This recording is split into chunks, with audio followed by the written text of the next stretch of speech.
우리 같이 말씀을 봅니다. 마태복음 21장 1절 2절과 그 다음에 6절부터 11절까지 오늘이 종료주일이기에 같이 한번 종료주일의 의미가 무엇인지 한번 같이 나누며 같이 나아가도록 하겠습니다. 장소가 어디에서 예루살렘으로 입성하시는지 그것도 한번 보시면서 제가 질문 드릴 테니까요, 보시면서 같이 읽었으면 좋겠습니다. 자, 1, 2절 시작합니다. 같이 시작. 그들이 예루살렘에 가까이 가서 감람산 벳박에 이르렀을 때 예수께서 두 제자를 보내시며 이르시되 너희는 맞은편 마을로 가라. 그리하면 곧 매인 나귀와 나귀 새끼가 함께 있는 것을 보리니 풀어 내게로 끌고 오라. 제자들이 가서 예수께서 명하신 대로 하여 나귀와 나귀 새끼를 끌고 와서 자기들의 겉옷을 그 위에 얹음에 예수께서 그 위에 타시니 무리의 대다수는 그들의 겉옷을 길에 펴고 다른 이들은 나뭇가지를 베어 길에 펴고 앞에서 가고 뒤에서 따르는 무리가 소리 높여 이르되 호산나 다윗의 자손이여 찬송하리로다. 주의 이름으로 오시는 이여 가장 높은 곳에서 호산나 하더라. 예수께서 예루살렘에 들어가시니 온 성이 소동하여 이르되 이는 누구냐 하거늘 무리가 이르되 갈릴리 나사렛에서 나온 선지자 예수라 하니라. 아멘. 아멘. 자, 어디에서 출발하셨나요? 예루살렘에 들어오시기 위해서 갈릴리에서 오셔서, 그리고 오늘 1절에 다시 한 번 더 1절 보여주시는군요. 감사합니다. 1절만 같이 한번 읽어보죠. 시작. 그들이 예루살렘에 가까이 가서 감람산 벳박에 이르렀을 때 예수께서 두 제자를 보내시며, 감람산 벳박에에서 이제 나귀를 타시고 이제 예루살렘으로 입성하시는 겁니다. 이 지명들 하나하나도 의미 없이 주어지는 건 없거든요. 그래서 이런 것 하나하나 이제 같이 한번 보면서 하나님의 마음이 어떠한지, 이렇게 예루살렘에 입성하신 그 의미가 무엇인지, 종료주일의 의미를 같이 한번 나눠봤으면 좋겠습니다. 오늘 제목은 주 예수여 오시옵소서. 우리 같이 한번 읽어볼까요? 시작. 주 예수여 오시옵소서. 자, 이 선포를 하면서 두려우신가요? 기대가 되시나요? 주 예수여 오시옵소서. 기대가 되시나요? 기대가 되시지요? 아멘. 예, 역시 우리 남산교회는 모든 분들이 다 주의 은혜 가운데 가득히 들어차 있는 줄로 믿습니다. 예, 또 아멘이 잘 나가시다가 이렇게 어제 제가 감동을 받아가지고 지금 은혜가 넘치는데, 오늘 이렇게 같이 은혜로 나아갔으면 참 좋겠습니다. 주 예수여 오시옵소서 하면 또 두려운 마음이 들 때도 있어요. 아직 준비가 안 됐는데, 아직 내 마음이 준비가 안 되고 내 삶이 준비가 안 됐는데, 이게 나는 준비되었는데 또 내 자녀들은 또 안 되었고, 하나님 조금만 더 시간을 주십시오, 이런 마음을 가질 때가 또 있거든요. 아멘. 주 예수여 오시옵소서. 우리가 수요일마다 예배가 끝날 때마다 이 선포를 하면서 정말 기대를 가지고 고대를 가지고 나가는데, 오늘 종료주일 주님께서 예루살렘에 입성하십니다. 이 입성의 의미가 무엇일까? 들어오시는 의미가 무엇일까? 우리를 또 어떻게 세워가시려고 이렇게 들어오시는 걸까? 그런데 들어오시는데 수많은 무리가, 어린아이부터 시작해서요, 수많은 무리가 호산나 다윗의 자손이여 호산나 호산나를 외치고 있습니다. 오늘 이제 우리 임마누엘 찬양대도 호산나를 또 외쳐주셨는데, 호산나를 외칩니다. 호산이란 단어는 구원하소서라는 그런 명령형이거든요. 구원하소서. 그리고 나가 붙으면요, 이게 뭔가 제발 이루어 주십시오 하는 간청이 들어가는 표현입니다. 그래서 나가 붙으면 호산나, 제발 구원해 주소서, 지금 곧 구원해 주소서, 이런 의미가 들어가 있습니다. 그래서 호산나를 외치면 제발 지금 좀 당장에 이 모든 상황들을 호전시켜 주셔서 이 모든 상황들이 내 삶에 편안하게 나아갈 수 있도록 제발 좀 지금 곧 구원해 주셔서 라고 외치는 목소리들입니다. 우리도 삶을 살아가다 보면 외치잖아요. 제발 지금 좀 하나님 나 좀 편안하게 해주십시오. 나 좀 제발 이 세상 속에서 제대로 좀 살아갈 수 있게 해주십시오. 그런 외침을 우리가 부르짖잖아요. 바로 이것이 지금 예수님을 따라오면서 앞장서고 뒤서거니 하면서 호산나를 외치는 무리들의 간절한 소망입니다. 그 소망 속에 뭐가 들어가 있을까? 이 세상 속에서 살아가는데 좀 더 낫게, 좀 더 좋게, 좀 더 행복하게, 좀 더 안정되게, 복되게, 그런 간절한 소망들이 가득히 들어차 있습니다. 그런데 예수님은 그 소리를 다 묵묵히 뒤로 하시고 예루살렘으로 들어오시고요, 상징적인 행동 두 가지를 하십니다. 그 속에 예루살렘 입성, 종료주일의 의미가 들어가 있습니다. 상징적인 행동을 그대로 두 가지를 하시는데요, 이 상징적인 행동 다음부터는요 행동이 없습니다. 그 다음부터는 비유로 가르치시는 내용밖에 들어가 있는 것이 없습니다. 그럼 예루살렘에 입성하시자마자 하시는 이 두 가지 행동이 무엇을 보여주냐면요, 이렇게 이 땅에 오신 목적이 무엇인지를 알려주시는 내용입니다. 그리고 이제 우리가 살아가야 될 길이 무엇인지를 또 가르쳐주시는 그런 의미까지도 포함되어 있습니다. 호산나라고 외치는데, 호산나라고 외치면요 뭐가 들어가야 되냐면요, 반드시 세상 속에서 끄집어내 주시고 구원해 주시는 역사가 들어가야 되거든요. 그런데 성전에 들어가셔서 엄한 성전을 뒤집어 엎으시는 거예요. 한번 생각해 보십시오. 우리에겐 별로 놀랄 거리가 아닌지 모르겠지만요, 호산나라고 외치면서 뒤를 따라오고 있는 이 유대인들에게는 예수님께서 성전에 들어가셔서 성전을 뒤집어 엎는다, 이건 말 그대로 천인공노할 일입니다. 신성모독도 이런 신성모독이 없습니다. 우리는 교회를 깨끗하게 만들어 갔잖아요. 어제 교회를 깨끗하게 만들었는데 여러 가지 쓰레기들을 끄집어내고 이렇게 해서 깨끗하게 만들어냈는데, 교회와 성전은 비교거리가 안 될 정도로 다릅니다. 우리가 성전이거든요. 교회는 건물입니다. 예배당이거든요. 성전인 우리가 모여서 예배하는 예배당이 바로 교회라는 건물입니다. 그런데 이스라엘 민족의 성전은요 하나님께서 거주하시는 장소거든요. 인간의 죄 때문에 인간에게 오지 못하시고 성령께서, 하나님께서 성전에 내주하시고 계시는 겁니다. 그게 성전의 의미거든요. 그런데 그 성전에 들어가서 성전을 뒤집어 엎은 겁니다. 이 사람들이 볼 때 경악을 하는 일이 벌어지는 거죠. 그리고 나서는 또 엄하게 무슨 일을 하시는가, 그 다음엔 또 나가셨다가 예루살렘에서 나가십니다. 나가셔서 다른 장소에 머무시다가 또 의도적으로 들어오십니다. 들어오셔서요 엄한 무화과 나무를 보시고 시장하셔가지고 무화과 나무를 보시고 시장하시니까 열매를 찾으셨는데 잎은 무성한데 열매가 없었죠. 그래서 그 자리에서 무화과를 저주하십니다. 마르게 만들어 버리시는 거죠. 그런데 마가복음은 뭐라고 되어 있냐면요, 무화과의 때가 아니었다라고 분명히 얘기하고 있거든요. 무화과의 때가 아니면 열매가 있다는 얘기인가요, 없다는 얘기인가요? 없다는 얘기인데, 근데 그 무화과 나무를 저주해 버리시고 말려 버리시는 겁니다. 이걸 바라보는 유대인들의 심령, 호산나를 외치며 따라왔던 사람들의 심령이 어땠을까? 지금 이 사람들이 호산나라고 외쳤던 그 목적은 뭐냐면요, 로마를 뒤집어 엎어달라는 거예요. 세상을 뒤집어 엎어달라는 겁니다. 뒤집어 엎어가지고 우리 좀 편안하게 살게 해달라는 얘기거든요. 그걸 위해서 따라오고 있는 중이고, 그런데 성전을 뒤집어 엎고 있고, 그 다음에 로마를 저주해가지고, 로마를 저주해서요 완전히 메말라 버리게 만들어서 망하게 만들어 버려 주시길 간절히 소망하며 따라오고 있는데, 엄하게 무화과 나무나 말리고 저주하고 있는 상황이 벌어지고 있는 중입니다. 이걸 보았을 때 어떤 느낌이었을까? 이 속에 어떤 의미가 들어가 있는 것일까? 예수님께서 하시고자 하신 그 의도가 무엇일까? 우리의 삶 속에서도 그런 느낌이 들 때가 있잖아요. 정말 하나님, 세상 속에서 제대로 한번 살아보고 싶습니다. 세상이 이렇게 각박하고 어렵게 나를 억누르고 힘겹게 합니다. 세상 좀 쳐주십시오. 저 사람들 좀 쳐주십시오. 저 사람들 좀 제거해 주십시오. 이렇게 기도하며 나아가는데, 그런데 하나님은 엄하게 나를 뒤집어 엎으실 때가 참 많습니다. 내 속을 뒤집어 엎어 놓으시고 내 삶을 뒤집어 엎어 놓으실 때가 참 많습니다. 저쪽을 메마르게 해달라고 저쪽을 저주하고 있는 중인데, 그런데 내 삶을 심판하시는 것 같이 고통스럽게 만들어 가실 때가 참 많습니다. 저도 왜 그럴까라고 기도할 때가 많거든요. 왜 그러십니까 하나님? 왜 저에게 이러시는 겁니까? 우리도 그런 기도할 때가 있잖아요. 왜 저에게 이러시는 겁니까?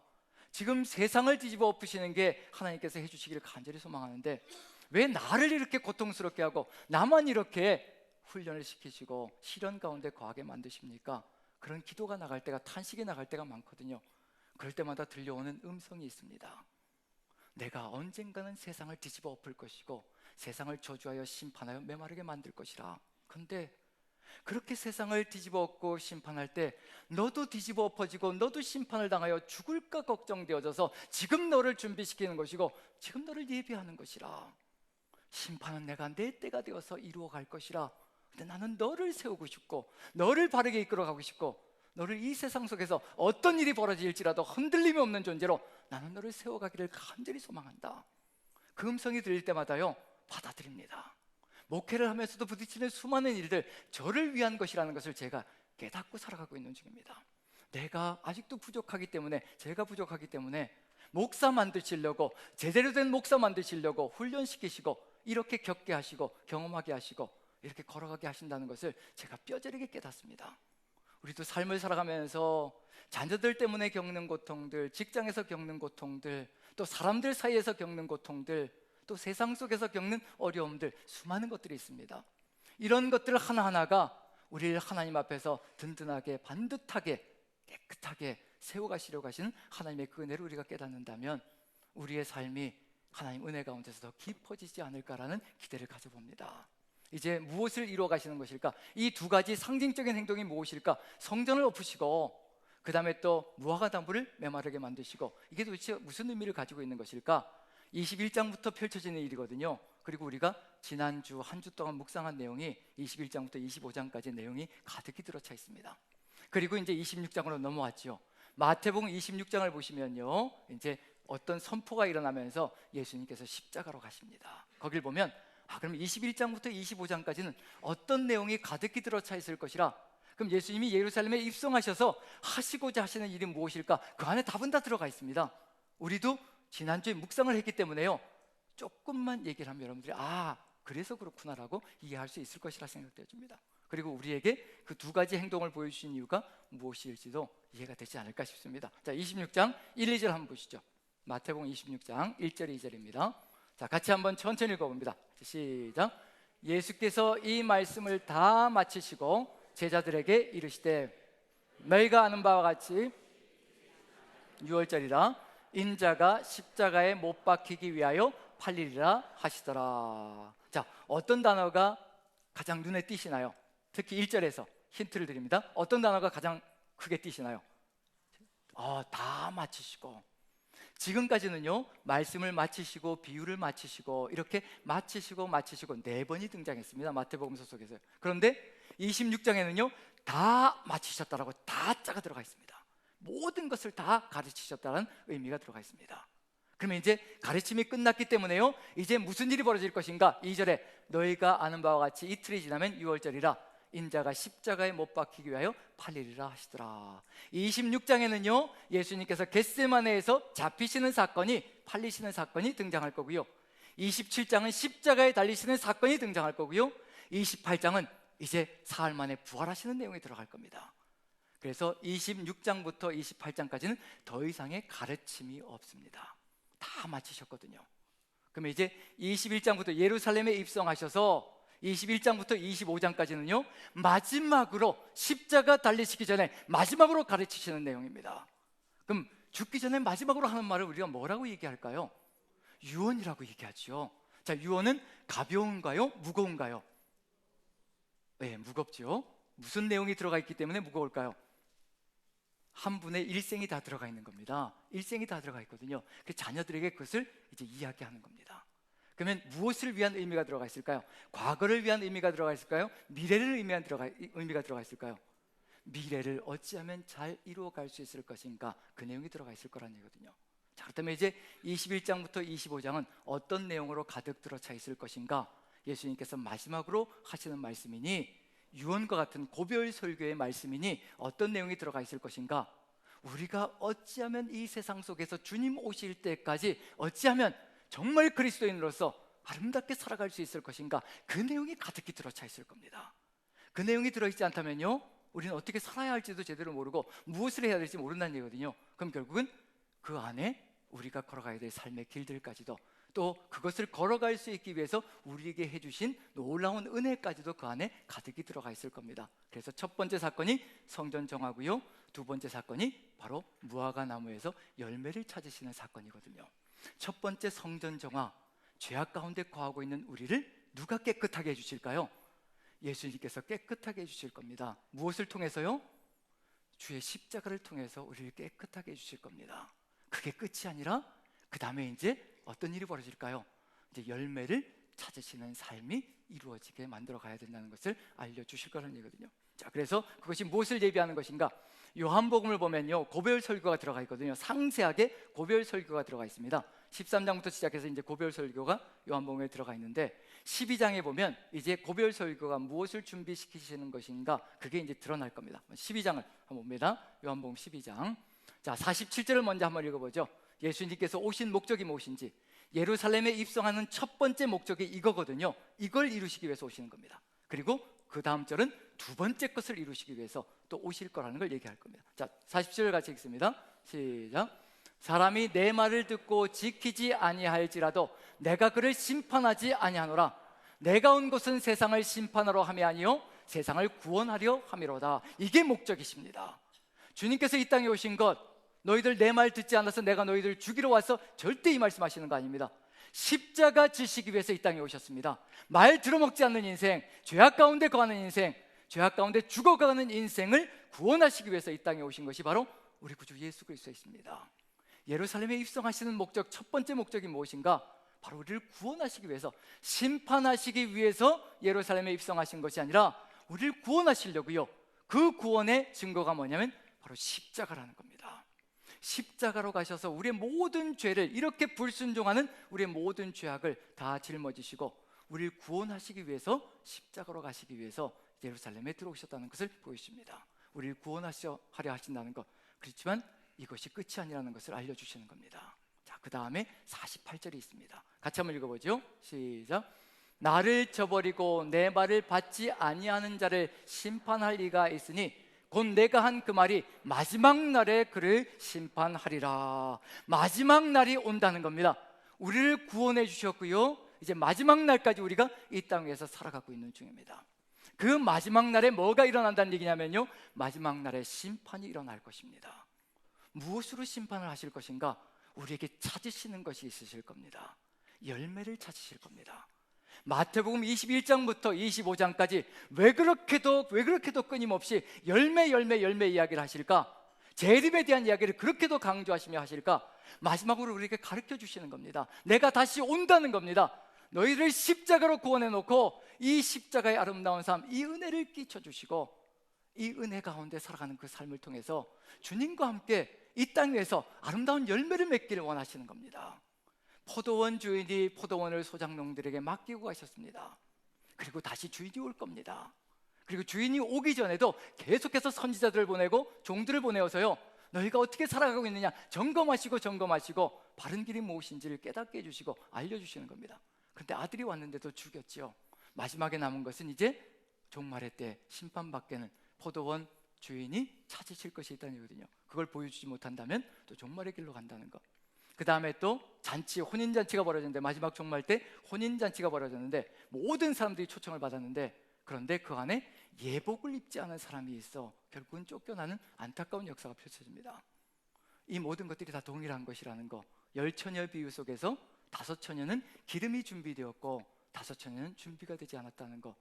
달란트 비유에서 달란트를 남겼고 남기지 않았고, 그 다음에 또 마지막 양과 염소를 가르는 비유에서 가장 작은 자에게 한 것이 있느냐 없느냐를 가지고 하나님께서 심판대 앞에서 심판하신다는 내용이 들어가 있습니다.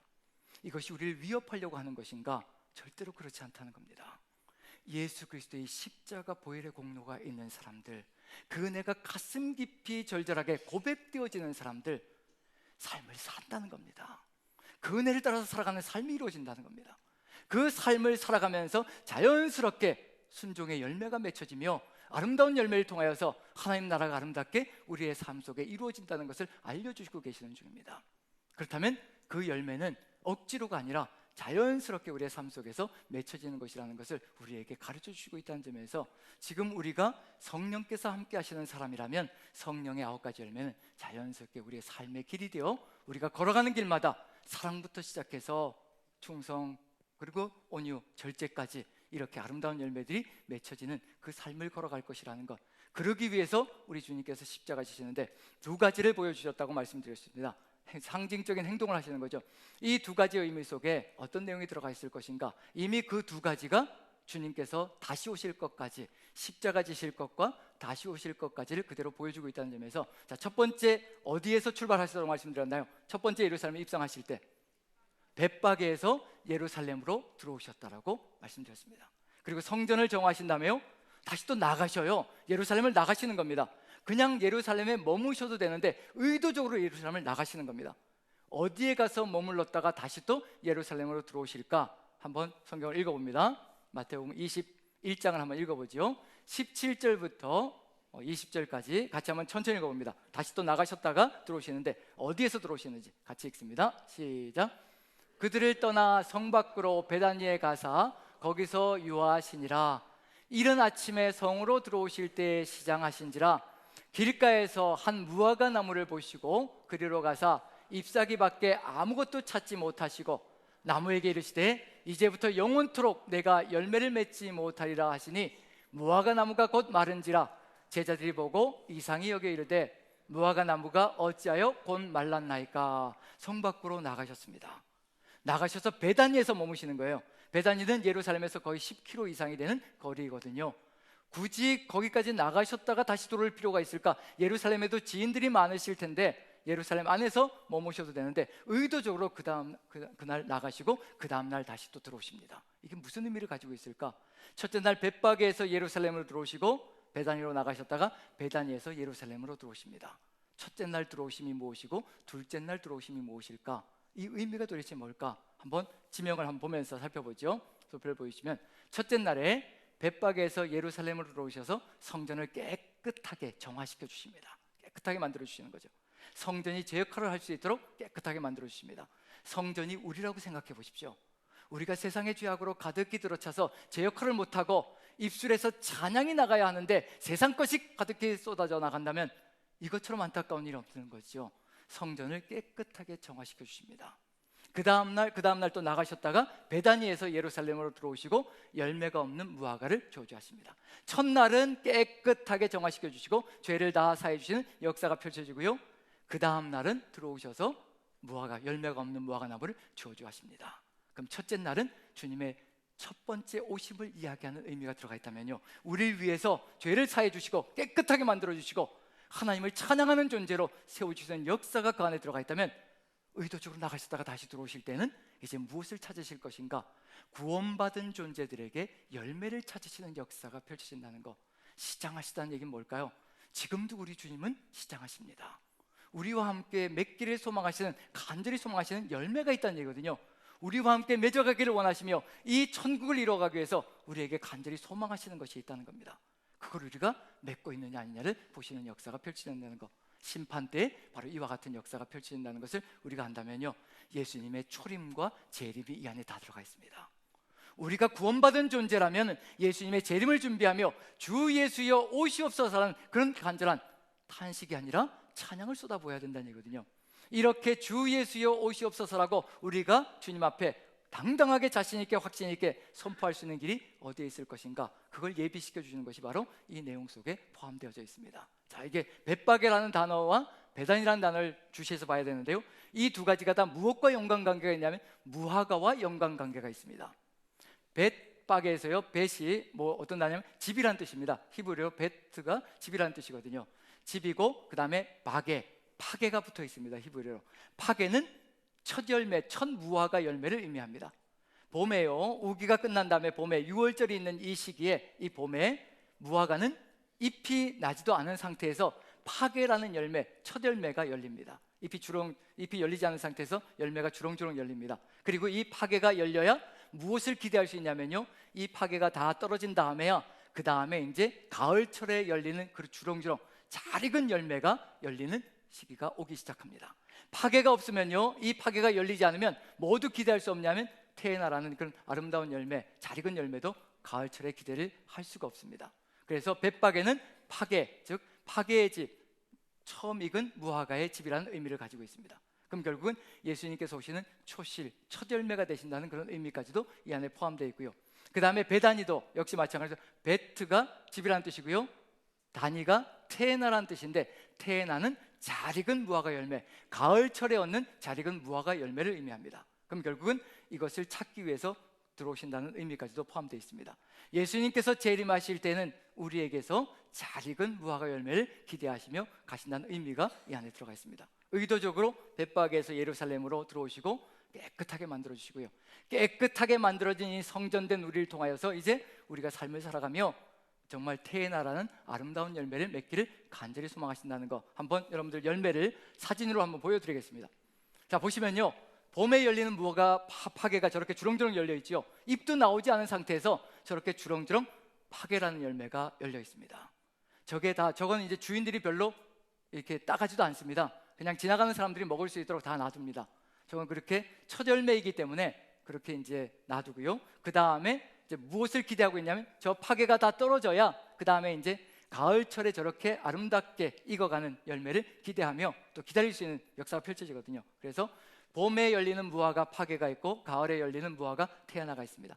한 나무에서 이 두 가지 종류가 다 열리는데 첫 번째 파괴가 열려야 그 다음에 태어나는 열매가 열립니다. 그래서 예수님께서 한번 생각해 보시죠. 예수님께서 무화과 나무로 가셔서요, 잎이 무성하다고 얘기했습니다. 잎이 무성하다는 얘기는, 봄철에 잎이 무성하다는 얘기는 이미 파괴가 열렸다는 의미가 그 안에 들어가 있거든요. 저 태어나의 때는 아니지만 저렇게 주렁주렁 잘 익은 무화과의 때는 가을철이 와야 되기 때문에 이 무화과의 때는 아니지만 그래도 봄철에 열리는 파괴의 때는 되었다는 얘기거든요. 잎이 이렇게 무성하게 열려 있으면, 이렇게 피어 있으면 그 안에 최소한 파괴를 얼마 정도는 찾을 수 있을 것이라는 것이 예수님의 기대였을 겁니다. 그런데 갔더니 뭐가 없다는 얘기예요. 잎은 무성한데 봄철에 열리는 저 파괴가 하나도 찾을 수가 없는 겁니다. 그 자리에서 저주하시는 거예요. 왜 그럴까요? 저 파괴가 열리지 않았다는 얘기는 무슨 얘기냐면요, 결국 무엇도 없다는 얘기냐, 태어나라는 열매도 기대할 수 없다는 것을 의미하는 겁니다. 자, 그렇다면 이제 이 무화과 열매의 이런 특징을 우리가 알았다면요, 이제 예수님께서 우리에게 무엇을 기대하실까요? 21장부터 25장까지 열매를 찾으시는데 우리 주님께서 어떤 열매를 우리에게 찾으실까요? 파괴일까요? 태어나일까요? 지금 이제 주님 오시기를 기다리고 있는 중일까요? 주 예수여 오시옵소서라고 하니까 어떤 열매를 지금 주님이 기대하고 계실까요? 파괴일까요? 태어나일까요? 네, 또 여기서 헷갈리네요. 파괴도 나오고 태어나도 나오고, 한꺼번에 다 열려야 되지 않을까라는 불길한 예감이 드는데, 가을철에 이제 종말의 때 우리에게 오실 거잖아요. 그럼 어떤 열매를 기대하신다는 얘기예요? 태어나를 기대하고 계시겠죠. 그러면 이제 이렇게, 그럼 파괴를 없애버릴까요? 그럼 이제 뭐를 없애드리라는 얘기냐면요, 성경 속에서 성전 정화를 없애버리고, 이거 빼버리고, 이제 우리 지나갔으니까 빼버리고, 그러면 이제 우리 무화과 열매 저주하시는 그 사건만 우리 같이 보고 나갑시다. 그렇게 해야 될까요? 그러면 의미가 없어집니다. 분명히 말씀드렸듯이요, 파괴가 열리지 않으면 태어나는 절대 열리지 않습니다. 이것을 거쳐가야, 파괴라는 이 단계를 거쳐가야 태어나는 열매를 맺을 수가 있거든요. 주님께서 우리에게 주신 그 십자가 보혈의 공로를 우리 가슴 속에 새기고 또 새겨야 그 다음에 뭐로 나갈 수 있다는 얘기는 태어나의 열매로 나아갈 수 있다는 겁니다. 주의 은혜가 우리 안에 가득 들어 차지 않으면요, 우린 살아갈 수도 없고 서 있을 수도 없고, 우리가 주의 은혜 가운데서 맺어야 하는 열매를 맺을 수조차 없습니다. 오직 예수 그리스도의 그 십자가 은혜가 우리 안에 가득 들어 찰 때 그 은혜로 말미암아 우리가 살아갈 수 있고요, 그 은혜로 말미암아 우리가 매일의 삶 속에서 아름다운 열매를, 성령의 인도하심 따라 살아가는 그 열매를 맺어갈 수가 있습니다. 그래서 이 사순절 기간이 중요한 의미를 가지고 있습니다. 잊고 살 때가 참 많거든요. 세상 속에 사로잡혀서, 세상 것에 사로잡혀서 세상 것이 다인 줄 알고 하나님이 아니라 세상 것에 사로잡혀 가지고 거기에 혈안이 되어서 살아가노라면 예수 그리스도의 십자가 보혈의 공로가 무엇인지 그것을 잊고 살아갈 때가 참 많습니다. 우리 안에 그 십자가 보혈의 공로가 무엇인지를 다시 한 번 더 기억나게 만드는 기간이 바로 우리가 매해마다 겪는 이 사순절의 시간입니다. 이제 다음 주, 이제 돌아오는 한 주, 이 고난 주간은 우리가 얼마나 큰 은혜를 누린 존재인가, 우리의 죄 때문에 주님께서 어떻게 십자가 지셨는가, 그것을 분명하게 다시 한 번 더 기억하는 시간입니다. 이 시간이 우리 안에 가득히 들어차야 우리가 또 삶을 살아갈 수 있는 힘을 가지고, 능력을 가지고 세상 속에서 살아가는 역사가 펼쳐진다는 것, 그런 점에서요, 우리에겐 첫 번째로 거쳐가야 될 관문이 무엇이 될 것인가, 성전 정화가 어떤 의미를 가지고 있는 것인가, 왜 성전부터 뒤집어 엎으시며 하나님께서, 예수님께서 그 역사를 이루어 가시는가, 그걸 우리가 안다면 우리도 바로 이와 같은 기적과 은혜를 가지고 살아가야 될 존재라는 것을 기억해 볼 수 있지 않을까 싶습니다. 먼저 한번 봅니다. 우리 성전 정화하는 사건 한번 두 군데를 봅니다. 마태복음 21장 12절부터 14절까지 한번 천천히 한번 읽어보죠. 예수님께서 성전을 깨끗하게 만들어주시는 사건, 어떤 의미인가 같이 읽습니다. 시작. 예수께서 성전에 들어가사 성전 안에서 매매하는 모든 사람들을, 돈 바꾸는 사람들의 상과 비둘기 파는 사람들의 의자를 둘러엎으시고 그들에게 이르시되 기록된 바 내 집은 기도하는 집이라 일컬음을 받으리라 하였거늘 너희는 강도의 소굴을 만드는도다 하시니라. 맹인과 전원자들이 성전에서 예수께 나오매 고쳐주시니. 첫 번째, 성전에서 찾아야 될 것이 무엇인가, 성전에서 가장 먼저 하나님께서 볼 수 있는 것이 무엇이어야 될 것인가, 장사하는 사람들의 모습이 보여야 될 것인가, 삶을 살아가려고 발버둥 치면서 세상 속에서 어찌하든지 세상 것과 어우러져 살아가려고 몸부림치는 그런 장면들이 성전에서 가장 먼저 발견되어야 될 것인가, 아니면 하나님을 찬양하고 예배하는 그 모습이 가장 먼저 발견되어야 될 것인가? 지금 성전에 들어가자마자 가장 먼저 발견되는 게 뭐냐면요, 세상과 똑같은 모습이 그 안에 가득히 들어차 있습니다. 세상 속에서 살아야 하지요. 정말로 살아야 합니다. 세상 속에서 필요한 것들이 물질이고요, 세상 속에서 필요한 것들이 성공이고요, 세상 속에서 살아가기 위해서 우리에게는 안정된 틀들도 정말로 절실하게 필요합니다. 하지만 우리의 삶 속에서 그게 1순위일 것인가? 정말 우리 그리스도인들의 삶 속에서, 신앙인의 삶 속에서 그게 1순위에 서 있어야 될 것인가? 우리의 1순위에 서 있어야 될 것, 가장 우선순위가 되어야 될 것이 무엇일까? 하나님을 찬양하는 삶이 이루어지지 않다면요, 우리에게 주신 물질도 잘못된 길로 갈 것이고, 우리에게 주신 성공도 잘못된 방향으로 나아갈 것이며, 우리에게 주신 안정도 그저 여기서만 누리는 것으로 오해하고 착각하며 걸어가는 삶이 열릴 것입니다. 여기서 분명한 건 뭐냐면요, 우선순위가 잘못되어 있다는 겁니다.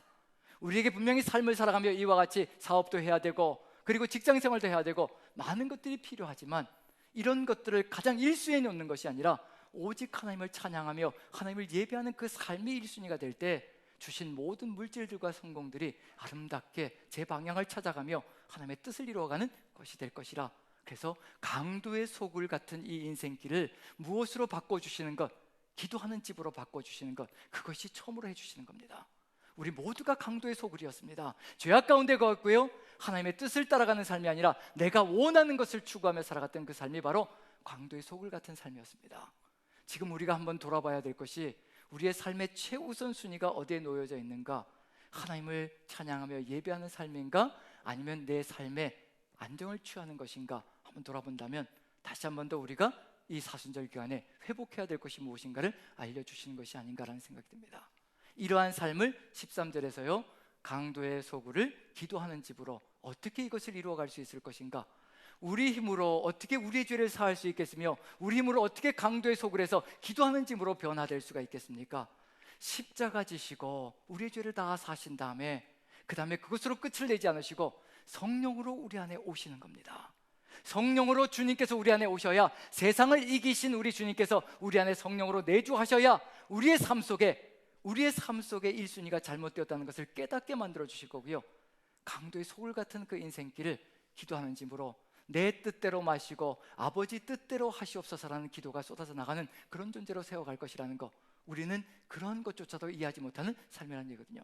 주의 성령께서 오실 때, 성령께서 우리 안에 내주하시면 말할 수 없는 탄식으로 기도하시며, 우리가 마땅히 기도할 바도 알지 못하는 그런 인생길 가운데 거할 때 주님께서 마땅히 기도할 것이 무엇인지도 가르쳐주시며 우리의 기도까지도 이루어 가시는 역사, 그것을 이루어 간다면 주기도문의 그 역사가 우리의 삶을 통해서 그대로 이루어질 것이라는 것, 강도의 소굴이 주기도문으로 연결되어지면요, 다시 달라지기 시작합니다. 내 뜻과 내 생각과 내 주장이 가득 들어차 있던 것이 이제 기도하는 집으로, 오직 하늘에 계신 우리 아버지여 이름이 거룩히 여김을 받으시오며 나라가 임하시오며 뜻이 하늘에서 이루어진 것 같이 땅에서도 이루어지이다. 내 뜻이 아니라 오직 주님의 뜻이 내 뜻대로 마시고 아버지 뜻대로 이루어지는 역사가 우리 안에 이루어지기를 간절히 소망합니다. 그 기도가 우리 입술을 통하여서 펼쳐져 나오는 놀라운 역사가 이루어질 겁니다. 그러할 때 어떤 일이 벌어질 것인가? 왜 예루살렘 성전에서 이와 같은 역사, 14절에 맹인과 저는 자들이 성전에서 예수께 나오매 고쳐주시니, 이 이야기가 왜 들어가 있을까? 성전에서까지 고치시는 이야기가 들어가 있다는 얘기거든요. 맹인 같은 우리들, 강도의 소굴이 될 때 우리는 보지도 못하고요, 주님이 누구이신지 보지도 못하고 제대로 걷지도 못하는 존재였습니다. 주님께서 기도하는 집으로 만들어 주실 때 우리의 눈이 열려 주를 보게 하시고 우리의 발이 회복되어져 주를 향하여 따라가는, 걷기도 하고 뛰기도 하며 주께로 나아가는 놀라운 역사가 펼쳐질 것이라는 것, 그것이 바로 십자가를 통해서 우리에게 회복시켜 주시는 역사라는 것을 알려주고 계시는 중입니다. 그러할 때 우리의 입술에서 나가는 것이 달라지기 시작하죠. 말이 달라지고 태도가 달라지고 행동이 달라집니다. 15절 16절 보시면요, 이와 같은 길로 나가게 해주시며 완성의 길로 가게 해주실 것이라는 것. 자, 15절 16절 같이 한번 읽어봅니다. 시작. 대제사장들과 서기관들이 예수께서 하시는 이상한 일과 또 성전에서 소리질러 호산나 다윗의 자손이여 하는 어린이들을 보고 노하여 예수께 말하되 그들이 하는 말을 듣느냐? 예수께서 이르시되 그렇다. 어린 아기와 젖먹이들의 입에서 나오는 찬미를 온전하게 하셨나이다 함을 너희가 읽어본 일이 없느냐 하시고, 무엇을 회복시켜 주시는가? 우리 입술의 찬양을 회복시켜 주시는 겁니다. 예배자로 회복시켜 주시는 겁니다. 오직 주님께서 강도의 소굴을 기도하는 집으로 만들어 주시고, 우리의 눈을 열어 주시고, 우리의 저는 다리를 회복시켜 주실 때, 오직 주를 향하여 달려나가는 그 삶을 통하여서 예배자의 삶이 회복되어지고, 우리 입술에서 찬양이 회복되어질 때 우리의 삶이 어디로 나갈 수 있을 것인가? 이제 주의 성령의 인도하심을 따라 예배자의 삶을 통하여서 이제 아름다운 열매를 맺는 길로 나아가는 역사가 펼쳐질 것이라는 것. 성전 정화 이야기는 주의 십자가를 통하여서 우리에게 회복되어진 놀라운 것들을 보여주고 있는 중입니다. 이것이 회복되어질 때 어떤 길로 나아갈 수 있을까요? 이제 우리의 삶은 걸어가는 길마다 성령의 인도하심을 따라 주를 예배하며 주를 찬양하며 아름다운 열매를 맺는 삶으로, 주님께서 간절하게 찾으시는 그 열매, 무화과 나무에게 태나를 맺는 열매로, 맺는 삶으로 나아가는 길을 열어갈 것이라는 것. 그러한 삶을 통하여서 주님께서 언제 오시든지 준비가 되어져 있는 삶. 아멘. 주 예수여 오시옵소서. 언제 오실지라도 우리에겐 주님께서 찾으시는 아름다운 열매가 오직 이 예배를 통하여서 이루어지고 있다는 것을 우리가 고백하며 나아간다면요, 이 사순절 기간, 이 종료주일에 주님과 함께 다시 한 번 더 우리도 승리하며 나가는 존재가 되리라고 확신합니다. 저와 여러분들 주님을 바라보며 오직 주 예수 그리스도께서 일으켜주신 그 놀라운 십자가 사랑을 가슴에 새기고, 이제 주님께서 기대하시는 그 열매, 우리의 삶 속에서 성령의 인도하심을 따라 맺어가는 삶이 되기를 축원드립니다. 우리 같이 한번 기도했으면 좋겠습니다. 우리 같이 기도하기를 소망하는 것은, 우리를 십자가의 보혈의 공로로 우리 주님께서 놀랍게 깨끗하게 정화시켜 주시고, 지금 우리와 함께 하시며 성령께서 역사하시어 우리의 이 예배를 받아주시고 나가는 줄로 믿습니다. 이제 이 예배자의 삶, 세상 속에 들어가서도 오직 하나님의 말씀대로 살아가는 그 역사를 통하여서 아름다운 열매, 주님이 찾으시는 그 열매를 맺을 수 있는 삶이 되게 하여 달라고, 주의 성령께서 인도해 주시는 그 길을 우리가 걸어갈 수 있게 하여 달라고 다 같이 한번 한 목소리로 기도합니다. 기도하겠습니다. 사랑의 하나님, 우리 주님께서 함께 하시고 은혜로 인도하여 주셔서 부족하고 미력한 인생들입니다. 아버지, 우리 주님께서 우리에게 정말 사랑을 잊혀주셨고, 우리를 위하여 십자가 지시기 위하여 이 땅에 오셔서 우리의 모든 죄를 사하시고 깨끗하게 아버지 우리를 만들어 주시고, 우리를 제 기도하는 집으로 세워주시며, 그리고 아버지 또한 찬양하는 입술로 세워주셨습니다. 기도와 찬양이 우리 안에 가득 들어차 오직 주의 말씀을 따라 살아가는 주의 뜻이 이루어지는 삶이 되게 도와주셔서 오직 아름다운 열매를 아름답게 맺어가는 그 삶으로 승리케 도와주시옵소서. 주께서 함께 하셔서 이 모든 역사 세상 끝날 때까지 아름답게 주의 열매 맺을 수 있도록 이끌어 가실 줄로 믿고, 우리 구주 예수 그리스도 귀하신 이름 받들어 감사드리며 기도하옵나이다.